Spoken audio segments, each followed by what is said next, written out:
আসসালামাইকুম ভিউয়ার্স, চলে আসছি ইউসুফ ফ্যাশন স্টাইলে। তো আজকে আপনাদের জন্য কিনে আসি, দেখেন হলুদের মধ্যে পেস্ট কালার প্রিন্ট করা খুবই চমৎকার এবং ভাইরাল একটা কালেকশন। আপনাদের জন্য প্রাইস থাকছে মাত্র 550 টাকা। ঠিক আছে, দেখেন দেরি না করে দ্রুত অর্ডার করার চেষ্টা করবেন। তো এটা হচ্ছে সম্পূর্ণ জামাটা, হ্যাঁ, কালামকারী জয়পুরি থ্রি পিস।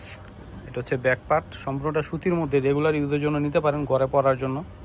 অথবা আপনারা যে একই কালারের সবাই মিলে পরতে চান, যে আমরা সবাই মিলে একই কালারের পরবো, সেটাও নিতে পারবেন। যত খুশি ইচ্ছে নিতে পারবেন, সেম কালারের বা এক পিসও নিতে পারবেন। আর সারা বাংলাদেশে ক্যাশ অন ডেলিভারি দিয়ে নিতে পারবেন। ঠিক আছে, আপনাদের আগে কোনো টাকা দিতে হবে না, প্রোডাক্ট হাতে পেয়ে তারপরে টাকা দিবেন। মাত্র 550 টাকা। দেরি করবেন না, দেরি করলেই কিন্তু এই প্রোডাক্ট আর পাবেন না, যেহেতু অনেক ভাইরাল কালেকশন। যে প্রাইজে দিচ্ছি আপনাদেরকে, মাথা খারাপ করার একটা প্রাইজে দিয়ে দিচ্ছি। হ্যাঁ, মিস করবেন না কেউ। তো স্ক্রিনে তো যে নাম্বারটা রয়েছে, নাম্বারে আপনারা মোবাইলে সেভ করলে ইমো হোয়াটসঅ্যাপ পেয়ে যাবেন। সেখানে আপনার জামার ছবি, নাম, মোবাইল নাম্বার, অ্যাড্রেস পাঠিয়ে অর্ডার করে ফেলবেন। তো আজকে এখানে বিদায় নিচ্ছি। সবাই ভালো থাকবেন। আল্লাহ হাফেজ।